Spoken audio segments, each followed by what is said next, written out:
Hey everybody, this is John. Welcome to the free video, and had a couple of questions today on Decker Outdoors. So this is a stock that's been heading down, headed down.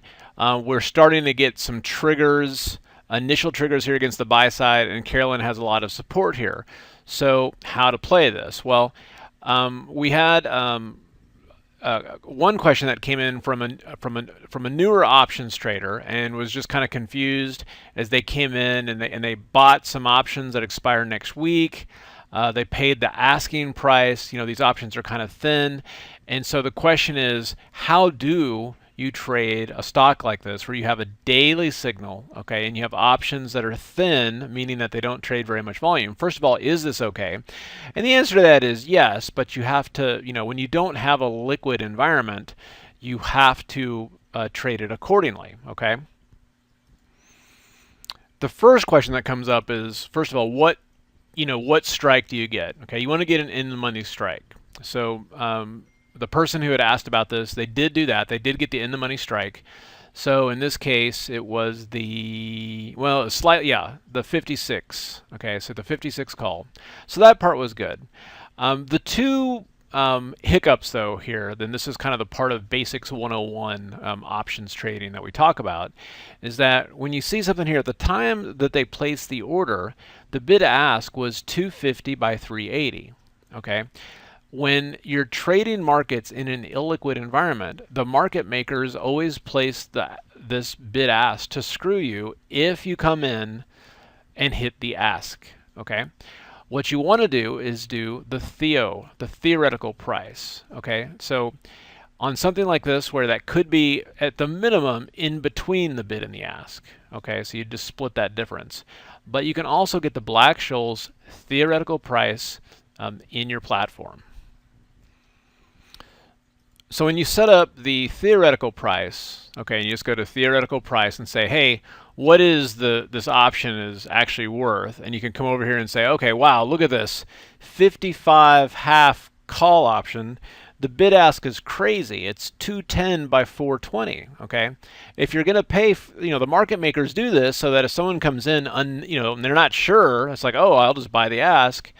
Yeah, sure, they'll sell it to you like that. That's like going into a used car lot and seeing a car that you like, and I write about this in my book and saying like, hey, I like that green BMW. Here's a check. Just fill in the amount that you think is fair.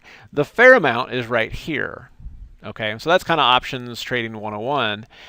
The next thing though is that when you're looking at a daily chart, how much time do you give it? And 9 days is not enough time for a directional option on a daily chart. And I always say is like when you're doing a daily signal, always err on the side of time, and you typically want to go out to where there's a little bit more liquidity or open interest, and that's typically going to be the monthly options. Okay, the weekly options in some of these stocks are not going to have a ton of volume, whereas the monthlies will have some, not a lot. And we'll get to the next question is, should these even be traded, right?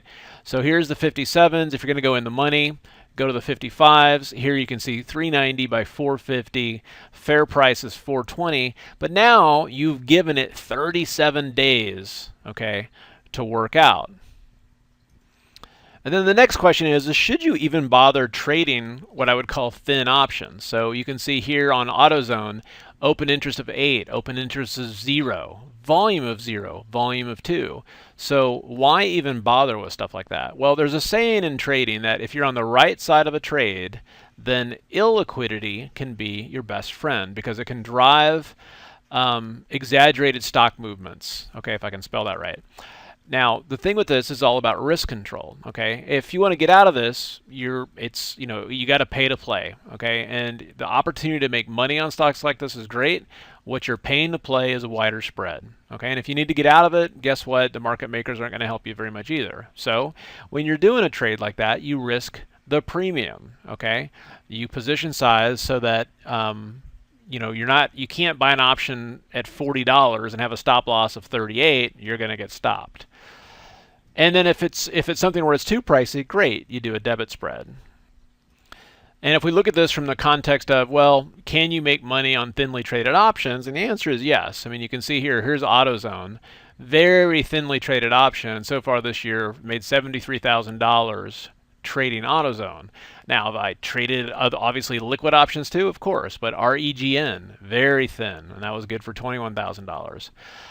So it goes on and on. So it's one of those things where, yes, at the end of the day, is it easier to trade options on Facebook in terms of getting out? Of course it is. There's more liquidity. There's kind of more things to do. But when you have a very liquid stock trading heavy volume, they don't tend to have larger than expected moves, whereas something like an AutoZone or a Decker Outdoors, because it is thinner, oftentimes can have greater than expected moves, which you can take advantage of with options. And this is just an example in AutoZone where it's like, wow, you get the signal, greater than expected move, right? We've got another signal here too. We got the possibility of a greater than expected move. Now, does that mean you bet the farm on it? Of course not. It just means that you have an interesting opportunity. Okay? Hopefully that helps. You guys have a great night, and we'll see you at the next update.